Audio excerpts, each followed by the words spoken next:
Shalom, meus queridos e amados irmãos, a graça e a paz. Pastor Ilmar Santemeri, Keller Kaiser, alemão da Gema, penta, avô meu chegou aqui no Brasil, luterano, em 1837. Nossa família depois foi a fundadora da igreja presbiteriana aqui na Ginha, completou 100 anos agora ano passado. Meus bisavós foram os fundadores, Antônio Sattler e Cecília Sattler. E eu sou bisneto de Antônio Sattler. Nossa família toda é cristã, protestante, primeiro presbiteriano, depois renovado, tabernáculo, ministério tabernáculo, 35 anos eu faço agora esse ano, de 2022. Fundador aqui do Centro de Cultura Bereshit, que tem essa logomarca aí, né? Esse candelabro, olha lá, ó, com 7 chamazinhas ali, que é Yerushalayim, e aqui nessa família Sata, cujo símbolo é o arreio, né?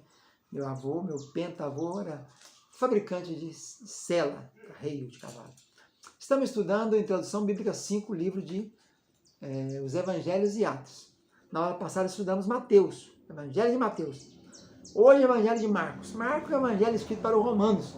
Marcos não era discípulo de Jesus, era codiscípulo. Vamos dizer que ele era codiscípulo de Pedro. A gente encontra Marcos na noite da prisão de Jesus. Ele estava lá com uma capa assim, um lençol, e na hora de prender Jesus, eles lançam a mão dele, ele solta o lençol e sai correndo nu. João Marcos, filho de uma viúva, e das primeiras reuniões depois da igreja, depois da morte de Jesus, a primeira reunião foi na casa desse João Marcos. E depois João Marcos a gente encontra com ele novamente na primeira viagem missionária, quando ele vai, parece que ele era sobrinho de Barnabé. Natural de Chipre, né, Barnabé, levita. E esse João Marcos parece que é sobrinho de Barnabé, e ele vai na primeira viagem missionária, mas não passa de Chipre. Logo ele volta atrás, depois na segunda viagem missionária, nós vamos ver isso em Atos dos Apóstolos, Paulo não quer mais levá-lo. E aí Barnabé então divide, fala, não, então você vai com outro que eu vou com ele. E Paulo e Silas vai para cá, para o norte, e ele vai para o oeste, vai para Chipre, com Barnabé e João Marcos. Depois nós encontramos João Marcos lá na história de Pedro. Pedro dizendo que ele, João Marcos, é um filho dele. Parece que ele se tornou discípulo de Pedro, co-discípulo de Pedro, né? Mas também Paulo, mais tarde, quando está em Troade, fala que não esquecer de trazer João Marcos, que é muito útil o ministério dele. Então ele foi redimido diante de Paulo depois, né? Esse evangelho de Marcos é o evangelho escrito para os romanos. Ele apresenta aí Jesus como boi, como servo, né? E diz categoricamente, o Filho do Homem não veio para ser servido, mas para servir. E as palavras que mais ocorrem aqui são exatamente essa palavra aí, servir, serviço, né?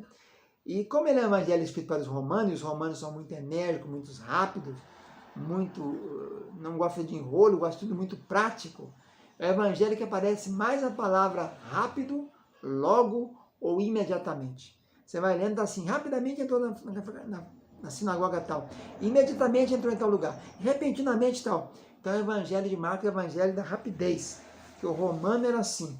O romano não era uma pessoa que era lento, eles eram tudo muito rápido, né? E ele foi escrito então para os romanos, então os termos são militares, a visão é militar, né? O romano é o militar que dominava o mundo naquela época, é o império que dominava o mundo, né? Nesses tempos aí de Jesus. Jesus nasceu no tempo que o império romano dominava e morreu também sob esse império romano, nas mãos de um procurador romano, Pôncio Pilatos, que veio para governar a Palestina a partir do ano 26.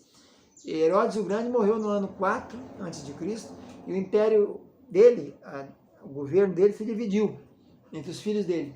Arquelau ficou na Judéia, mas durou pouco, porque ele era um camarada muito difícil como o pai dele, um gênio muito terrível, muito cruel, como Herodes o Grande era terrível, cruel, sem nenhuma dó de ninguém. Herodes Antigo foi o que mais durou. Ele ficou até o ano 39 da era cristã. Ele dominou, chamado Tetrarca da Galileia. O que mais aparece na Bíblia é ele. Depois tem Licínio e tem Filipe, mas não menciona muita coisa. E depois aparece uma menção em Atos dos Apóstolos, Herodes Agripa, que já era neto do Herodes o Grande. Esse foi até o ano 44 da era cristã. O Evangelho de Marcos, então, ele é filho de Maria, né, mulher de Jerusalém, uma casa que serviu para os cristãos. Foi nessa casa aí que o Pedro, depois de preso, foi bater lá na porta. E Rode, que era serviçal lá achou que era o fantasma, né? Esse João Marcos, já disse a vida dele, já falei sobre a vida dele. Ele é o evangelho para os romanos, da rapidez, né? É o evangelho mais curto que tem. O dinheiro que ele menciona é a moeda romana, que é o denário. Ele emprega a divisão de tempo dos romanos, né?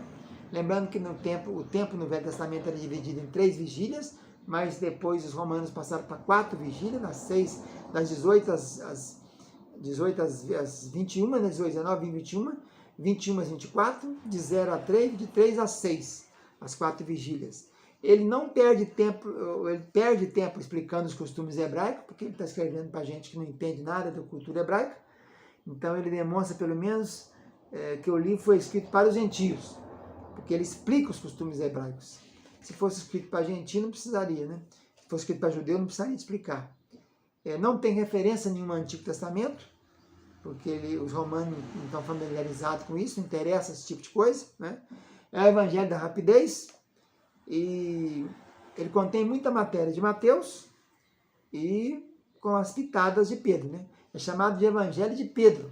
Em vez de colocar evangelho de Pedro, porque Pedro acreditou para Marcos, colocaram então o evangelho de Marcos. Chamado de evangelho de Pedro por alguns. A grande parte do conteúdo foi ministrado por Pedro. Mais ou menos acredita que ele foi escrito nessa data, enquanto Mateus teria escrito mais ou menos no ano 70, por aí, antes de 70, Marcos seria antes da destruição de Roma, Jerusalém, no ano 50 e poucos. Alguns creem que foi o primeiro evangelho a ser escrito, seria o de Marcos. Não era apóstolo, né, mas ficou ligado, ele estava sempre próximo aos apóstolos. Era sobrinho de Barnabé, participou da viagem e foi escrito em Roma para os romanos. Palavras judaicas todas palavras judaicas que ele coloca, ele explica elas aí, mostrando os costumes. Muita palavra latina, né, tipo legião, centurião, etc.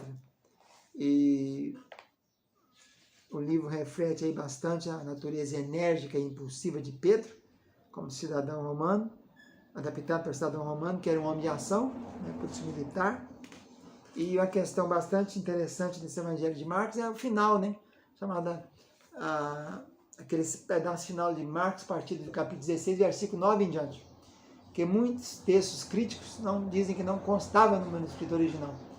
Mas tem mais de 600 manuscritos que tem essa parte final aí do livro de Marcos. Mais de 600 manuscritos. E dos mais de 5.500 manuscritos da Bíblia, do Novo Testamento, mais de 5.200 são originais do texto Receptus. O texto crítico, esse texto que é seguido pela Almeida Revista Atualizada, ele tem poucos manuscritos, mas são os maiores, aí eles acham que são os melhores, né? Não quer dizer, maior não quer dizer melhor, né? São mais de 80.000 escritos da patrística, dos pais da igreja, cartas dos pais da igreja, que pode recompor o Novo Testamento todo, que citavam versículos, né? Lecionários e os papiros dos manuscritos da caverna de Qumran, que é do ano 150 a.C. até o ano 150 depois de Cristo. Então, tudo isso vem afirmar que aquele pedaço de Marcos, capítulo 9 em diante, capítulo 16, versículo 9 até o final, era reconhecido pela igreja nos dias de Jesus, após a morte de Jesus, a igreja primitiva, com os pais da igreja na patrística, nos primeiros séculos. Essa questão foi levantada somente agora, no século 15 e 16. Vamos ficando por aqui então com o Evangelho de Marcos. Fica na paz. Tchau, tchau.